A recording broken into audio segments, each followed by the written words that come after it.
Hey, Anita. Hey, Karen. You ready to go? Yep. Let's go. Okay. Blue wave, we rise to save the day.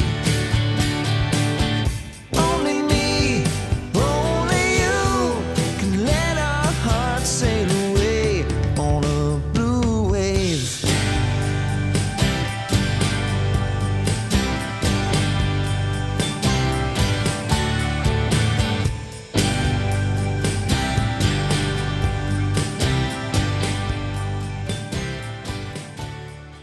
Today, we are very happy and excited to be joined by our special guest, Richard Chu of the Family Meeting and now of Chu's Views on WCPT 820 AM, Chicago's progressive talk radio. Richard, welcome. Thanks, Karen. Glad to be here. Welcome, Richard. Thank you for coming. Thanks, Anita. Yeah, so today we're going to free range it and just kind of talk about a few different topics. First of all, we want to talk about what happened, the horrific mass shooting, another one, shooting. Yeah. just another one in America, another day in America at a parade. The Super Bowl parade where Yeah. there was like over a million, like 1.5 million people. Just horrible. I mean, it's like you can't go anywhere. Yeah. You can't without being afraid. Yep. Well, and I know, Richard, you were touching on this a little bit on your show, which airs on WCPT Choose Views. What were some of the things that you were hearing on your program with callers? Well, probably the big thing that I think everybody is saying, feeling, thinking is that here we go yet again, another shooting that is like, you get both of you guys said, it's the fear of going someplace is out there now. Like, Right. you can't, it's a school, you go to church, you go to the grocery store. Now it's, you go to a celebration for something that, everybody, and I said this, on the show today, that everybody is happy for the Kansas City Chiefs. Even 49ers fans have to be happy for the historical moment. Yeah, they lost. I'm a 49ers fan. They lost, but I'm happy for the Chiefs because of the history of what they did. So now people are going out to an event where folks are happy across the globe. And because of the United States of America's political machine doesn't have the effing guts to stop this, we have another wonderful event ruined because of the interpretation of the stupid interpretation, the irresponsible interpretation of our Second Amendment. Yeah. And as I said this morning, Yeah. Let's just take the easy route. Let's go for the low-hanging fruit, which is ban assault weapons right now. No longer.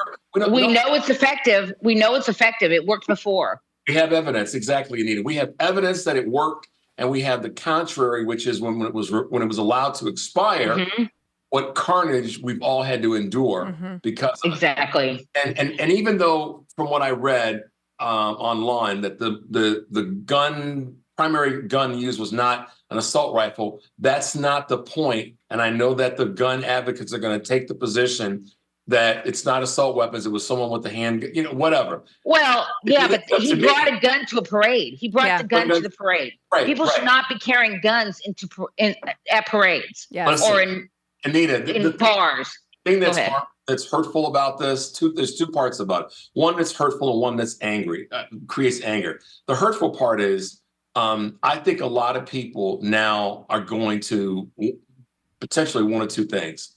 You're going to see more people decide they're going to go get a gun. Yeah. And that's a concern, but it's also exactly what the NRA and what manufacturers want. It also exacerbates the problem. Well, sure it does. Yeah. Because now you have a person who's at an event and someone starts to shoot, and this person who's carrying a gun is suddenly going to pull theirs out and start to shoot as well. Right. So that's the hurtful, fearful part that I have about something like this. And then the other piece of it is, as it relates to the gun manufacturers and the NRA are going to up the ante, I think, after this, because their position is going to be that, everybody's saying take away assault weapons, but this wasn't an assault weapon. Conversely, on the opposite side of that, you've got a Uvalde moment all over again. Yep.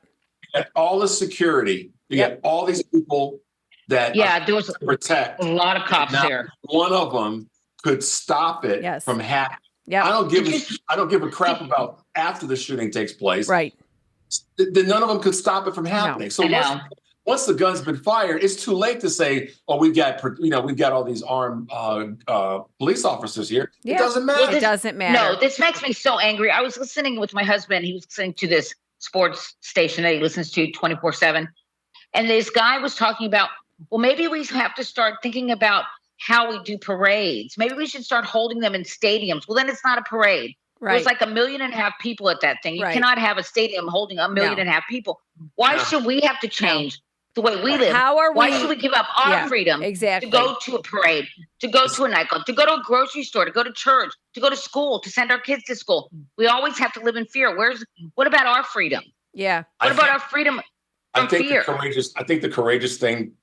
Listen, I am with friends and family and business associates that all have guns in their homes, and I have two very, very good friends, three black men here in Chicago that all have concealed carry permits. For two of them, for what they do for a living, and the third one it's just something he decided he wanted to go through the rigors to get. In each case, I have all the respect in the world for those who are responsible gun owners. But I got to tell you something. I'm so tired of this conversation and the carnage that comes after it that I'm at the point now, and I know I don't know how it's going to sound, but it's where I am. Let's get rid of all these effing things. I know. I mean, other than law enforcement and military, I don't. Or hunting. If you want to go hunting.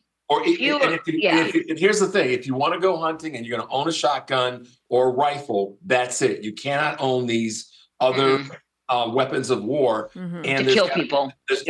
Steve, you have to have insurance to own the damn thing. Yes. Well, why don't they go at it that way? Why don't they force these people to get insurance? That seems like because people are going to say, because it's my right to own one, I shouldn't have to have a provision that changes how the cost of it. It's sort of like a voting tax. That's what the pushback has been. And I know the insurance side, the pushback has been, I don't agree with that. I'm just telling you. Okay. Well, do you know how we got the tobacco? Get people to stop smoking. Because of lawsuits. The problem is gun manufacturers have immunity from any kind of civil liability. Yep. Right. So we have to find a way to repeal that.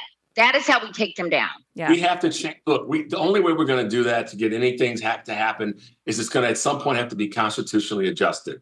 Okay. There's going to have to be. I mean, let me back up. What I said this morning, and I stand behind this, is the first step right now is to eliminate all assault weapons. Right now, that has to happen. But to get that done, guys, you know this as well as I do. We have to vote in the politicians that are going to stare down the NRA. That's the bottom line. Yeah. And they're going to have to be willing to have that fight publicly. They're going to have to get their hands real dirty. Right. It's something that my father used to say. There's going to have to be some chairs knocked over, and a few people are going to have to be called some nasty names. Yep. What I was saying though about, this is how we take these giants down, like the gun manufacturer. We took down the tobacco industry, and there's an amendment in the Constitution that protects our right to have civil recourse. To, in other words, to sue these people. Yep. And Congress, what they did was they passed this thing to override that, basically taking away our 7th Amendment. Yep. To sue gun manufacturers. Yep. That's how we have to approach this. Yeah. I agree. Because that's, I think, how we're going to that's the only way to take these people down. No, Anita, you're right on point. I mean, we have to stop playing pity pat with this. Right. Yep. We have to and we have to elect people who are going to be willing to go in and get their hands dirty. And maybe to go back to what you said earlier about lawsuits in terms of insurance, maybe the position is we need 10, 20, 30, 50 attorneys who are willing to put together the brief to create a class. And the class action lawsuit. Action lawsuit come from millions of Americans standing, because the standing is that they have been. Well, they could be injured because how many people have lost family members now? Right. But it's about the trauma as a result of the trauma. Also, you're right. Even if you haven't lost anyone directly, the trauma of what it's doing to the nation. I think that's a big lift. But I always have like big. How do we really make this work? Well, that's what we have to throw at it, and we have to throw it at the federal government. So that the federal government has to respond and defend the Constitution. And I've always kind of thought, like we talk, everybody, of course, on, social media and just wherever. It's like, oh, well, Illinois has some of the strictest gun laws. Chicago has some of the strictest gun laws. And look at all the gun violence there, right? That the same old BS, argument for why it doesn't matter.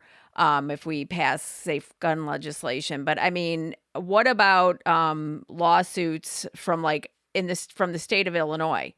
Suing Indiana. Right. What we get 60+% of the guns are bought in Indiana. They don't care about Chicago. They use Chicago as code for black. Yeah, and we talked about that. And in some ways, it is, and that's a good thing. Yes, it is. That's the part. I just don't like the way they use it. Anita, I will tell you, I don't know. They don't care. I don't know how many black male friends you have in the North or in northern free cities, but we don't give an F. We like it when people say something about Chicago and it's because it's black, and we look at it and go, "You're damn right, it is." Yes, it is. Good. And we're very much okay with that. So, what's your next argument? Yeah, exactly. Yeah, exactly. They use it though. It's so disingenuous because what they're saying is, "Oh, we can't do it. Look at Chicago. They have, like you said, everything. They have so many gun laws. Everything about them is disingenuous. Everything. They are completely disingenuous. They're disingenuous when they say that they care about life. They're disingenuous when they say that they care about freedom. They don't give a shit about any of that stuff. I mean, it's just, they're willing to watch children be massacred in their school. And even that, all they have to offer is thoughts and prayers. Well, listen, they can save their thoughts and prayers for their cold, dead souls.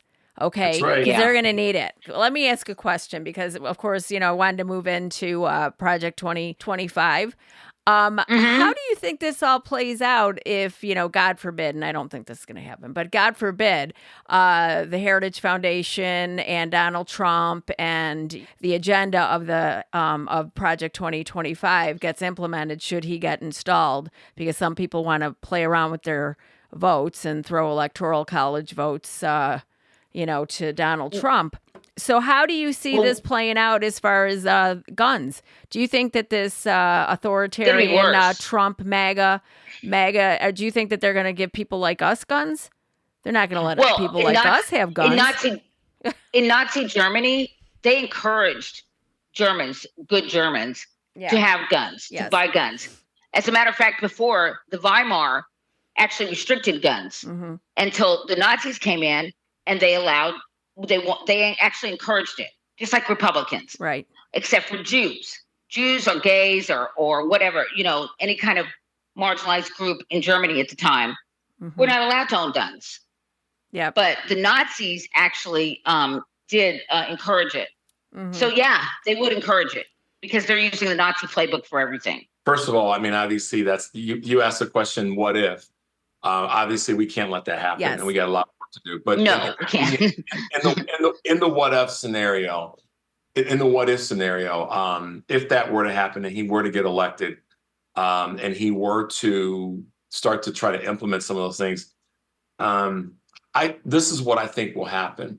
Let me put it this way: I think that the country could be at a real tipping point when those things start to happen, and some blue states are going to push back. And it will probably cast us not into civil war per se, but it will cast us into a lot of open violence. Well, tell Richard about that plan to take red state National Guard into blue states. Yeah, there was a, I don't know if you saw it in the Atlantic. Yeah. Yeah, and the blue states are prepared for that because we actually have larger, more organized National Guard troops now, and that's it. National Guard troops are they're at the behest of the governor of that state. Right. So so a National Guard troop from Oklahoma deciding that they're going to go into Colorado, for example, for them to actually be able to do that, the governor of that state would have to call for it. And the minute that does happen, the federal, and this is the problem, that they have to be federalized, right? Right. So, I mean, Anita, let's just be honest. That could happen. That could very well happen. But the point I was going to make that I skipped past, and I apologize, is I'm not too pie in the sky that if we get to that point, that if Donald Trump becomes the next president, I wouldn't be surprised one bit if there is an attempt to eliminate or end that. I'm not going to say the word because this is I know. But it would not. There's going to be a lot of angry people. There's going to be some really angry people. And let me be clear. Let me be clear. That's why I want everybody to pay attention to who the vice presidential nominee is, or I mean, his vice presidential choice. And I'm not saying that that's going to come from someone that's a Democrat or progressive. I'm saying that could come from the Republican side, because just think about this in terms of power shifting. If that happened, Trump is nominated and elected vice president, whomever that may be, and then the Republicans, with the backing of foreign entities, decide they want to end his presidency. Now that they've got what they want, which is Project 20. He's so incompetent. Because now they've got what they want. That they're going to install a person that will be their pawn. More competent. Competent pawn. That's what we have to, and really gaming this out. Yeah.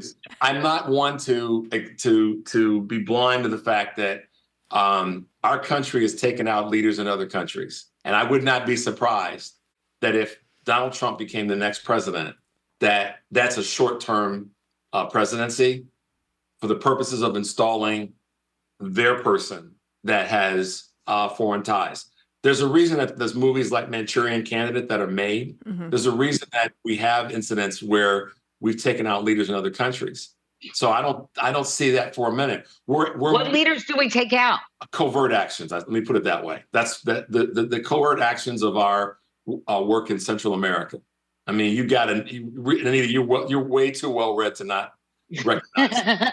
I know what you're talking about. You're talking about like Chile. Well, okay, sure, but do you really think that our government? See, I don't think our government has clean hands all the time.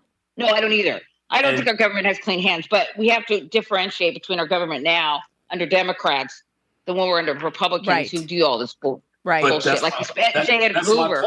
That's my point. Right. Yeah. That's my point. That's why we have to, in terms of the solution, and Anita, I'm with you on that. I go out there every now and again and think about the what if, and that's all I was saying is the what if. Right. But I honestly, genuinely believe right now that our best strength, our biggest strength, our best opportunity is to continue to galvanize. See, we can't get distracted by all the BS. We know what we've got to get done, whether it be on guns, whether it be on LGBTQ rights, whether it be on women's rights. We could just go down the list. We know what we have to get done. Yeah.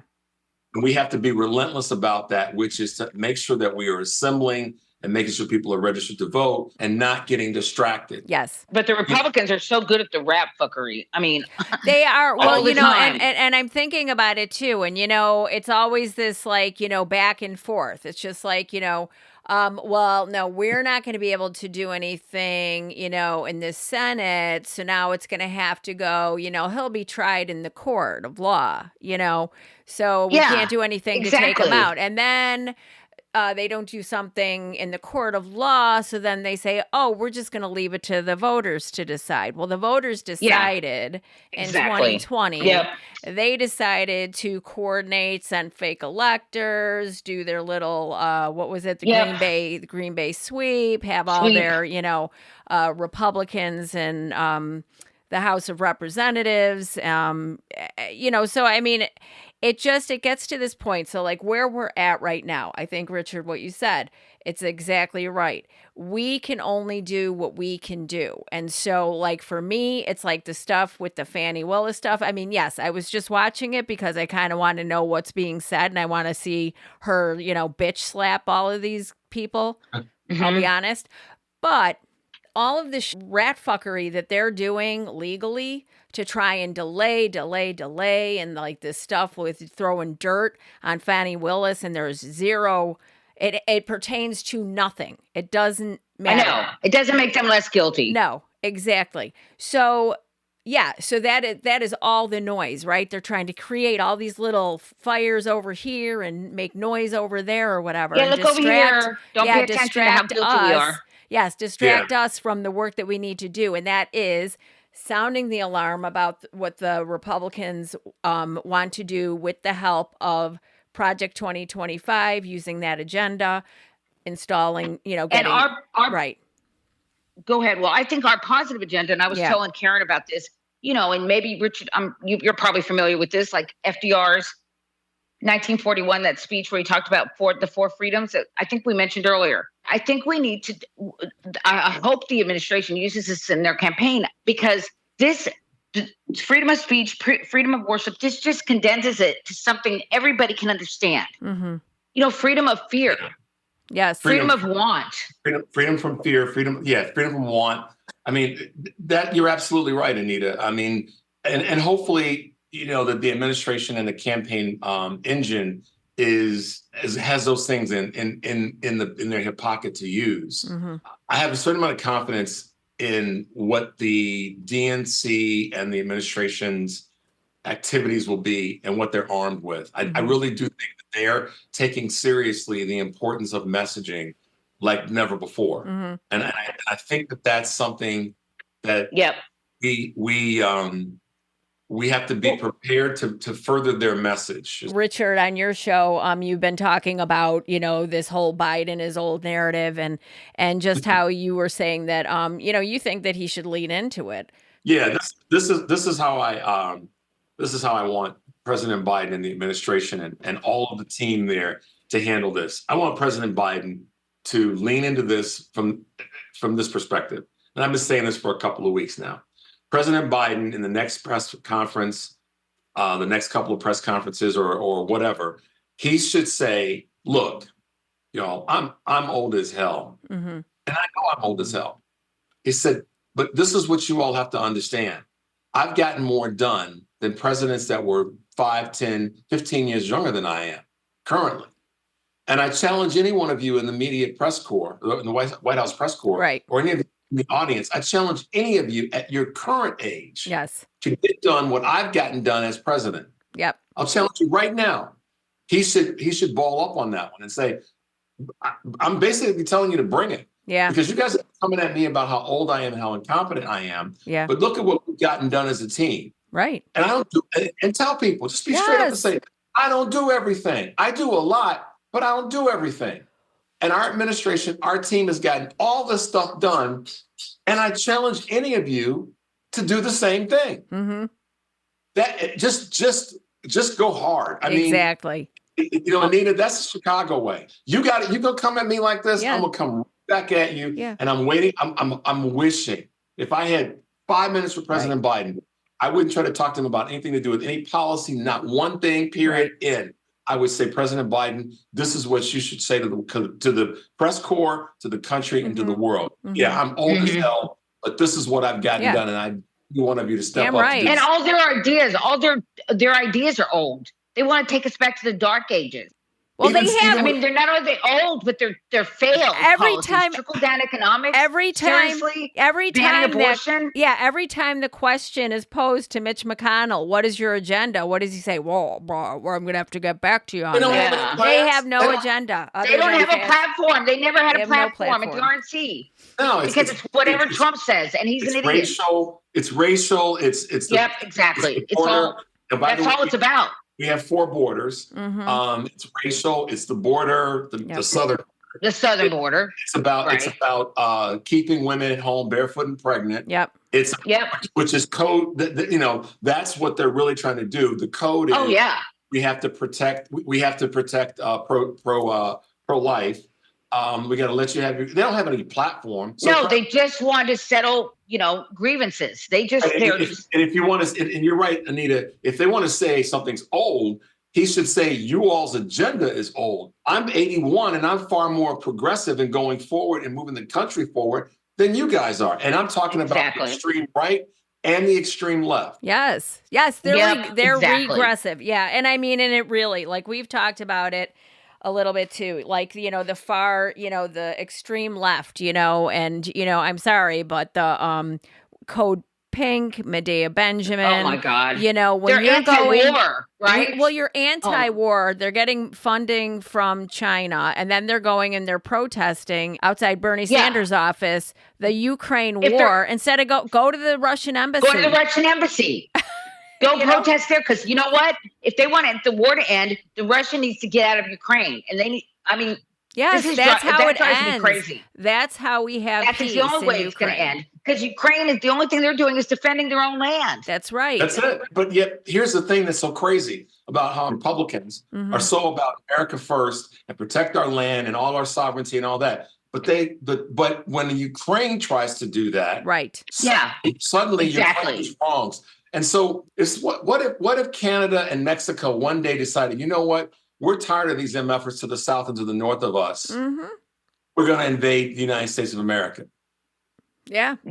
Because we feel like there are people who are indigenous to our country, Canada and Mexico, that were here first. So we want to take back those 50 states using the same BS that Putin's using about reclaiming Ukraine and other the former. Oh my God, he has all kinds of excuses. Imagine that's what needs to be put to the Republicans. Imagine if Canada and Ukraine, Mexico, decided to do that. Yeah. Or from the left, if you said the United States wanted to, invade Mexico, and take parts of Mexico. Right.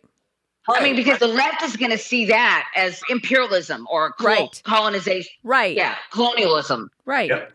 But it's not imperialism for Vladimir Putin to march in and invade Ukraine. Yeah. Well, Russian is an imperialist nation. Yes. Because they constantly do that. They did it to Georgia. Yep. They did it to Chechnya. Yep. Now they're doing it to Ukraine. Yep. And they have ambition to do it all over Europe. If we don't stop them here, this is not a joke. No. If we don't stop them in Ukraine, they are going to continue to go and take over Europe.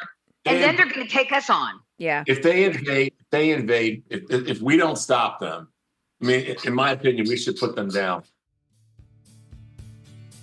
We couldn't do this without our loyal listeners and love hearing from you. So please give us some stars and review if you are so inclined wherever you get this podcast. TruBlu Politics is sponsored by our wonderful TruBlu crew of listeners and our supporters on Patreon. As a small startup podcast, our Patreon members help us pay the bills to keep our podcast running and also allow us to keep investing in equipment upgrades for even better quality content in the future. When you sign up as a monthly TruBlu crew member at even just $5, you instantly unlock our private TruBlu pod chat and full episodes a day early without ads in the middle. And we've even recently added a $1 tier. Upwards from there, we've made even more perks available, like having your name shouted out at the end of our show and a personal Zoom call with me and Anita to discuss ways to overthrow the GOP. If you would like to become a Patreon subscriber at any level, go to patreon.com/TruBlu Politics Podcast. That's TruBlu Politics Podcast. This episode of TruBlu Politics is brought to you by Night Sky Woodworks. featuring gorgeous products like cutting boards, cheese and charcuterie boards, and beautiful tea light holders, all finely handcrafted in their Chicago, Illinois wood shop, all of which have eye-catching designs and make the perfect complementary piece for any kitchen or living room. If you use TruBlu, that's TruBlu, at checkout on their Etsy shop, you get 10% off any order, which is a pretty great deal if you ask me. So go check out their in-stock designs today or message your custom order request on their Etsy shop today by visiting etsy.com/shop/Night Sky Woodworks. That's NITESKYE Woodworks. And use TruBlu at checkout for 10% off. I was driving home yesterday, and I thought, gosh, how weak are these folks? I mean, how weak are they that they would genuflect to Donald Trump, who, like the attorney in the E. Jean Carroll case, said, "You're nothing. You know, you're nothing." Yeah. He's a reality show has-been. Right. He's nothing. He's nothing. And he's been bankrupt 6 times. He's a failure. So it tells me that it's not just him. And I've been saying, my brother-in-law's been saying this since the campaign when he was, kind of running against Ted Cruz. Right. All Donald Trump did was take the lid off. Mm-hmm. We say that all the time. Yep. In the country. Yes. And for the longest time, I mean, Eric and I on the family meeting, we use this phrase a lot, that there's monsters in the closet. Mm-hmm. Okay. And now the monsters are under the bed, and now the monsters are in bed with you. And we've been saying this for years now. Black folks have been saying for a long ass time, even more so than white women. So don't take this the wrong way, guys. No, go ahead. Saying for the longest time that these are issues, these are problems, these are systemic things that are a problem. And then oftentimes what's thrown back in our face is, oh, you guys are playing the race card. Yeah. Well, but what we've been saying is just about things that are happening to Black folks or other people of color, but the country in general. And it's part of the reason that Dr. King was assassinated is because he was speaking, Bobby Kennedy, they were speaking to what was being done systematically to poor people. Yes. And that's why poor people's movement, which Bobby Kennedy was behind, that's why Malcolm and Dr. King were assassinated. They were coming together and they were bringing their followers right there with them. So when I layered that over, there's monsters in the closet, underneath the bed, in the bed. It's because we've been ringing the bell my whole 62 years. Mm-hmm. Well, look what unleashed it, really, was Barack Obama having the first Black president.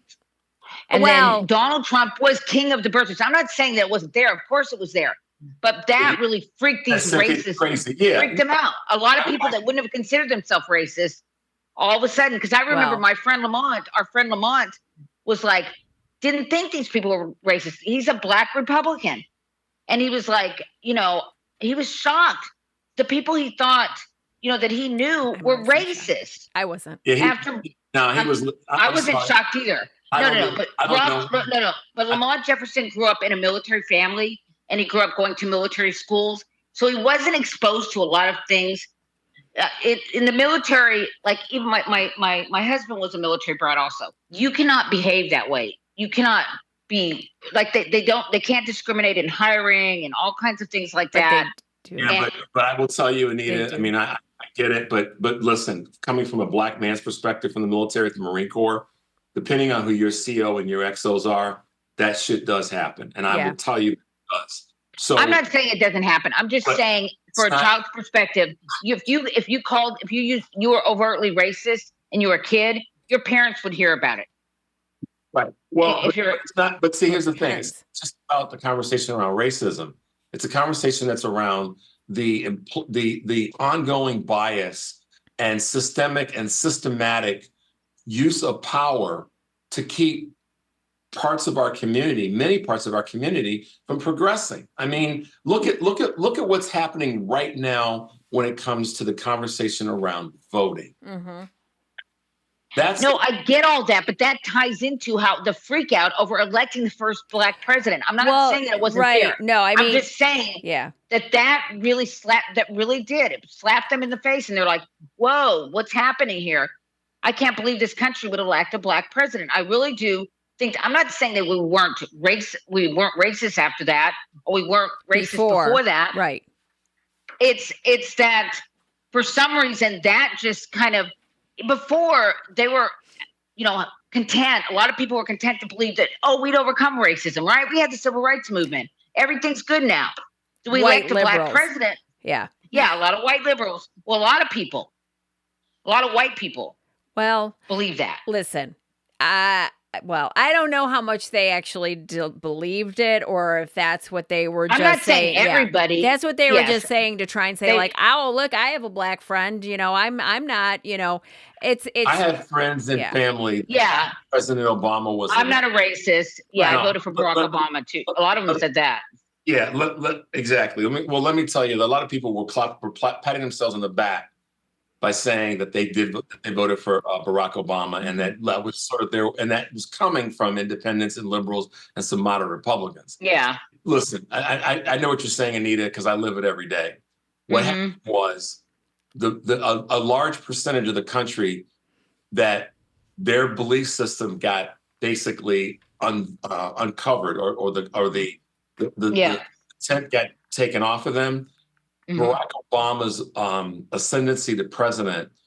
This is the wording. This is the language inside the conversation, and that is a lot of white folks in America said, or let's put it this way: a lot of non-Black folks in America said that everything was cool, but I can't have a N-word telling me what to do and being able to back it up. Yep. Okay. It's okay. You guys, you can. Yeah. You can. The leader of the free world. Yeah. You can be in Congress. We'll let you in Congress, Richard. But right. But to be in that role at that says that, and that's what happened. That freaked him out. It's Obama derangement syndrome. Yes. And then again, and so let's be honest. And then to have a woman. Yeah, that was too much. Right that was after too that, much. We can't have a Black dude. No. We can't have the N-word too much. telling me what to do. And now we can't have a woman telling me what to do, because that's going to tell all the women. That's almost worse. In the world. That's not just going to tell women in the United States. This is the problem. This is why there was foreign involvement in that election. I've said this a dozen times. Just saying to the American community, or to women in America, or young girls in the United States, that was saying, women, if the United States can endorse, because see, this is what you got to understand. Throughout the world, there are Black presidents of different countries in Africa and other places. Yeah, I know. Where brown-skinned men who lead those countries. So the reality is, President Obama becoming the president of the United States, yes, that created a certain syndrome for people that they freaked out about, and the pushback is what we got now. Hillary Clinton was about to be endorsed by the United States to be the leader of the free world. That would have unleashed so many women across the globe. And that's the reason that we had the foreign involvement. Because you then had the United States of America saying to the world that we just voted in a woman as president. And that tells all women, all young girls, yes, you actually can do it. Yep. I don't think we're going to have a woman until one like Kamala Harris, until like if something happened to Joe Biden. I don't think we will elect a woman. And let's be clear, Joe Biden is really code for we're afraid of Kamala, of a Black. Yeah. Well, of course. God forbid. God forbid. Let's be clear. We're afraid of that Black woman. Yes. We're afraid of that Black woman. Because I think Republicans would elect a Condoleezza Rice as a Black woman president. Because I don't know. I don't think they would. I really don't. Omarosa. I don't literally mean that, Anita. I don't literally mean that. I mean that. I'm making the that's the type of Black woman they like. Yeah, but that's the type of Black woman they like. They don't like Kamala Harris is not the Black woman that. And let me tell you something. It ain't a Democrat. That pushback isn't coming from the Republicans. You understand that, right? That's coming from moderate Republicans and independents. Yes. Also, I've heard it from the left. For some reason, I hear a lot of criticism of her from the left, and I cannot understand it. I mean, I know she used to be a prosecutor, but if she were a man, I don't think they'd hold that against her. Well, listen, the far left is, look at a circle. I've said this, Karen's seen me do this before. Anita, you can't see me doing this on the camera, but I'm drawing a circle. Mm-hmm. And if you draw a line through the axis of a circle, that would be the center point. Fair statement? Mm-hmm. Opposite ends of that are the polar opposites of any equation, any conversation. And it's easier to get to the other side, and it's less complicated than going through the middle. Right. So that's opposite ends of anything. Oh, yeah. Okay. They eventually meet. They eventually meet. So that's why the far left and the far right, when we sit down and go, where in the hell is this coming from? It's because they're talking the same thing. Yep. They're just in a different room, but they're saying the same thing. Right. So they make me so mad. I swear to God. Well, MAGA and ISIS are the same. MAGA and ISIS are the same ideology, different end, These are different ends. Different ends. Yep. So also, it's just because it's Islam and the other's Christianity, but they're both quote unquote extremism. Quote unquote. Yeah, I mean, they're not really opposite. They're just different religions, but they're neither one of them are really leaning into what the so-called word should be about humanity. Because ISIS bastardized the Muslim Islam. faith. And they're not real Christians and they're not real Muslims. Yeah, bastardized Christianity the way that we're one to think to believe it. Yes. So neither one of them are telling the truth or acting on it in a truthful way. I mean, let's just call it out. I said it this morning on the show. Marjorie Taylor Greene she's disgusting. To tell another national leader to kiss her behind was absolutely disgusting. I just want to ask you what your reaction was to Megyn Kelly and a lot of these right wingers just flipping out over the Black national anthem. Listen, Megyn Kelly can stick her head in a pot of grease because I don't even address that stuff anymore because. Well, I'm not asking you to listen. The reason why I asked you that is because this is how they think. It's like she calls it divisive. That people who acknowledge the Black national anthem or appreciate it somehow are being divisive. Because they can't handle it. I don't understand. They're the ones who are bothered by it. Anita, listen, my dear, I have to tell you this with the biggest hug I can give you. There's a bunch of fragile, feckless white people in America. What?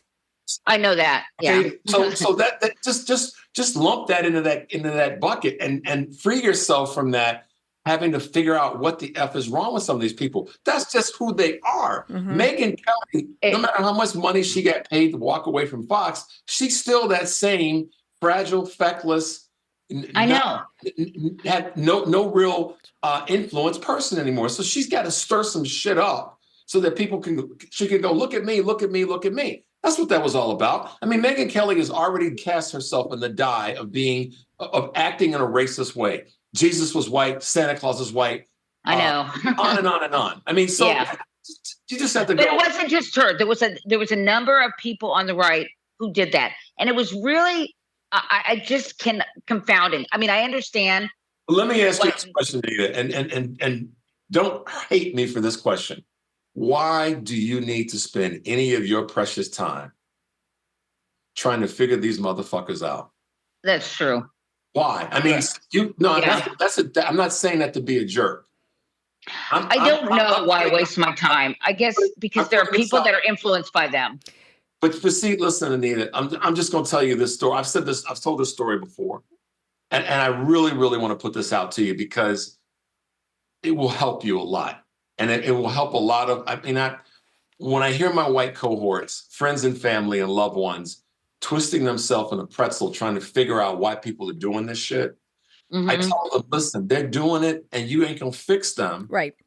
Might pick off one or two, but you'll be better off putting your energy toward the people who are open-minded and are willing to walk with you in this journey that are somewhat closer to helping solve the problem. And I'll give you this is a true thing that I learned when I was in high school. We had to take lifeguarding as part of our schooling, part of PE. I went to high school in a community just outside of Chicago. And one of the requirements was we had to take lifeguarding skills because we are on Lake Michigan here in the Chicago And one of the things that has stayed with me and it's guided me as it relates to a lot of things that I do, and especially now, and hear me as clearly as you can. We were told in lifeguarding class that if a raft or a small boat or whatever were to capsize and you got 6, 8, 10 people in the water, they're going to be dispersed in different places. And we were told that your first thing to do is to save the person that's closest to you. Yeah. Save him or her first. Get them to safety, then go for the next that's closest, then the next, then the next. Right. And what we learned is three things. One, you will kill yourself trying to save the person that's screaming the loudest, that's furthest away from you.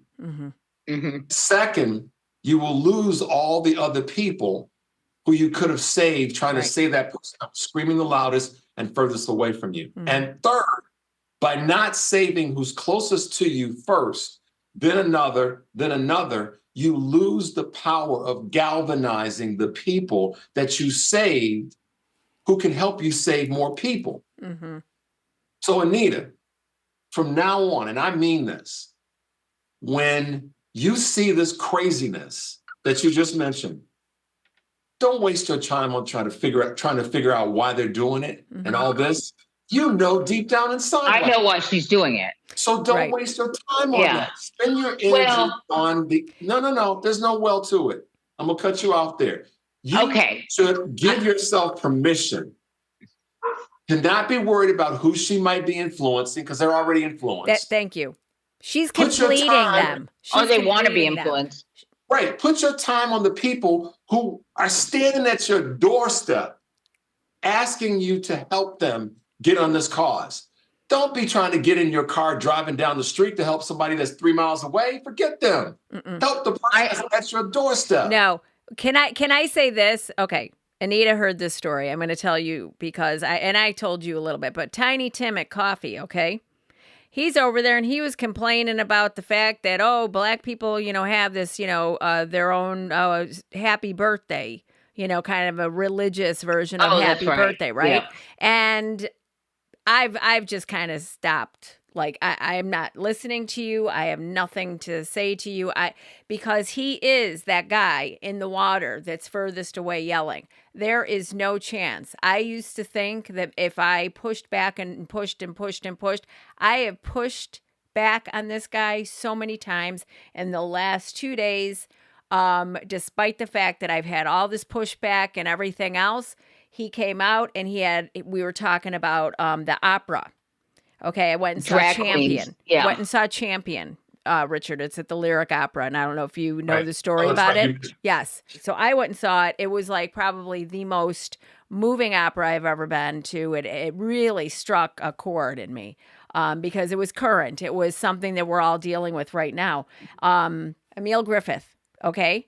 Are you're familiar with that story, Richard? I'm thinking. Yep. Yes. So anyway, so it's his story, right? And there's, they have drag queens in the production, and it's kind of this jazz fusion type of thing. So it's drag night at the opera, and Tiny Tim and his wife show up there and not aware that it was going to be drag night, and he was going about, and they came up to us and they wanted to take a picture. He's like, no, I don't want to take a picture. And he had so much grievance about the fact that was not disclosed to him when they were purchasing the ticket. And he wondered if all of the black people that were in attendance there, because apparently y'all are extremely homophobic, Richard. So he said, that I can't imagine that they were appreciating that either.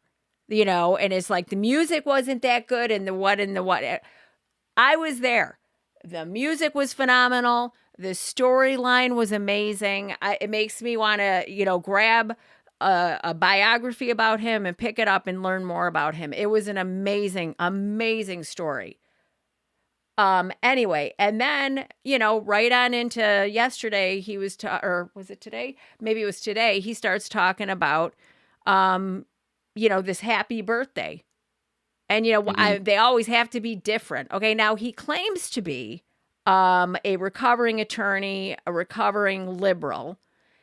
He every single time. He's the guy that has a problem with the diversity, the director of diversity being hired at Oak Park Public Library, and the fact that there is a mural up there and nobody looks like him. There's no white guys. There's no white guys. Nobody that looks like me.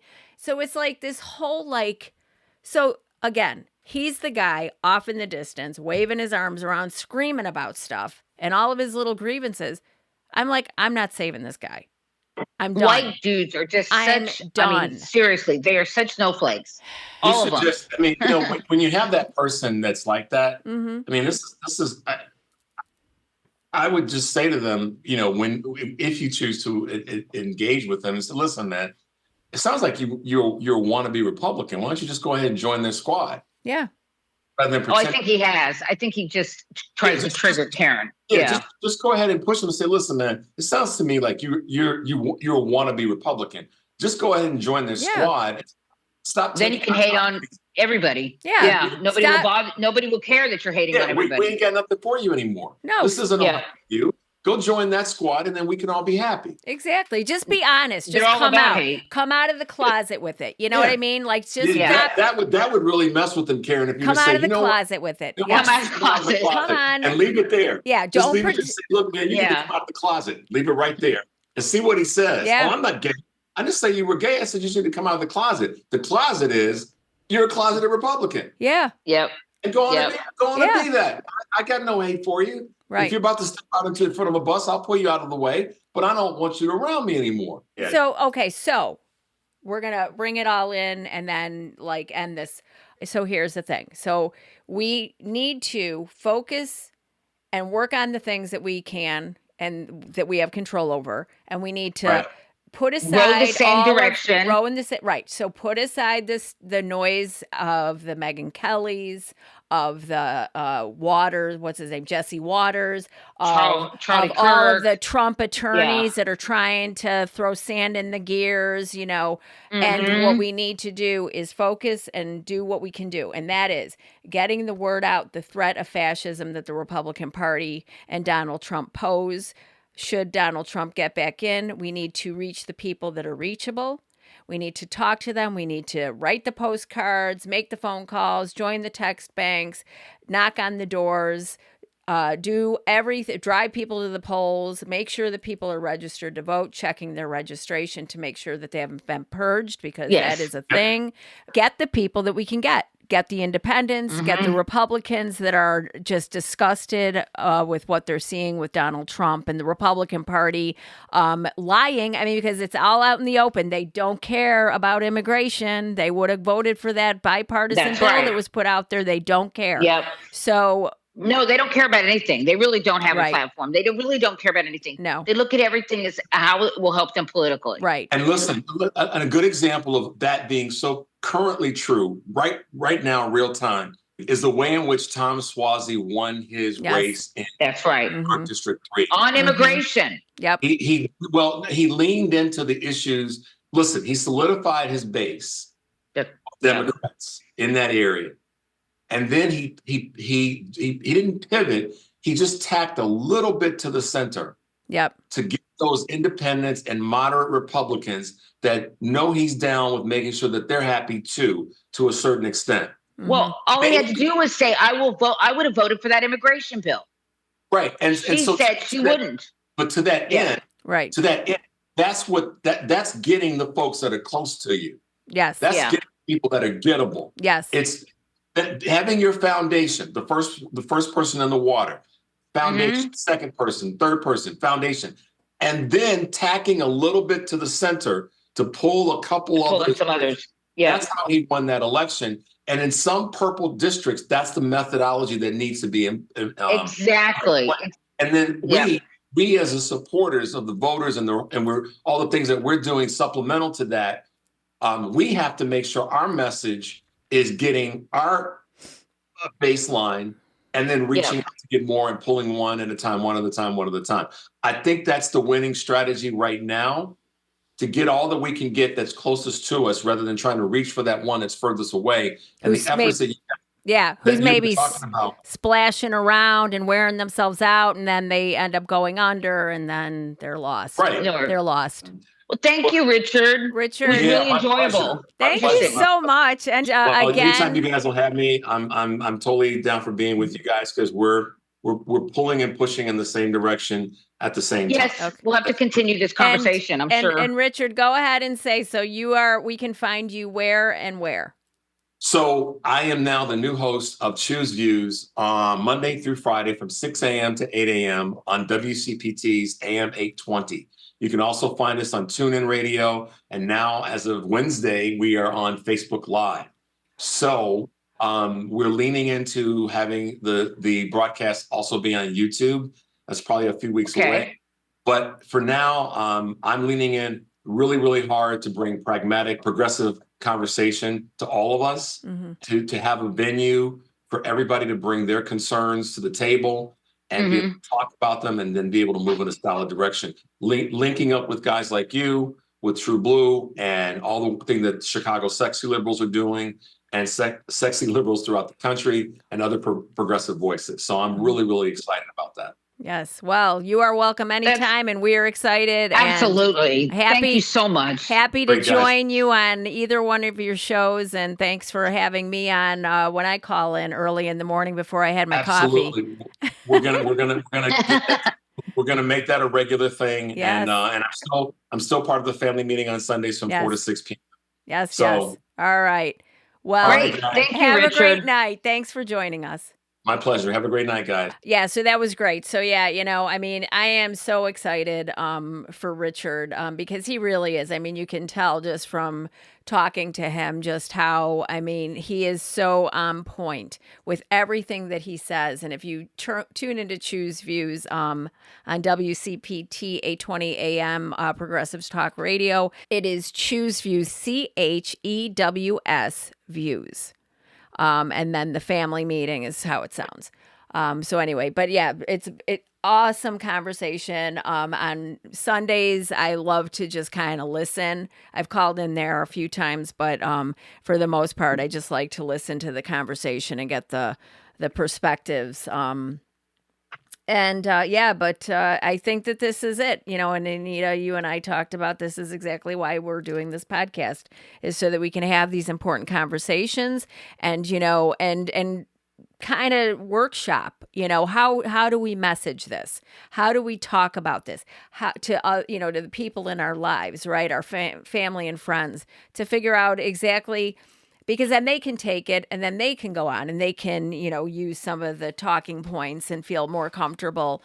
Because so many people, I think, are afraid to talk about it because maybe they don't know enough about it. But if you give them some, facts and information and just kind of, this is how I talk about it, which is so nice, like the back and forth with Richard and you and, just kind of figuring out how to say it and also where to focus our energy, right? Yeah. This is it. It is really difficult because we're being, swamped with distractions and things that make us angry, things that trigger us constantly. And that's what they're trying to do. That's exactly what they're trying to do. It's kind of like, in martial arts, right? When you show up and there's a fight going on, right? What's the approach to take? It's in the ability, the masters are already, able to push out all of the chaos around, turn off all the chaos around and focus their energy on, doing what they need to do to defend themselves. So anyway, well, listen, Anita, great conversation. Yes, it was very interesting. Once again. Very interesting. And Richard. Yes, he's amazing. Great guest. Yeah, absolutely. So on that note, I think I am going to say goodbye and you can go do your laundry again. Yeah, well, always. You go do the laundry. I feel like always doing laundry. I feel like I'm constantly doing laundry. Me too. I feel like that too. Yeah. And I don't even have kids at home anymore. So I know. I don't know where it's coming from. So anyway, all right. Well, listen. Until next time. Until next time.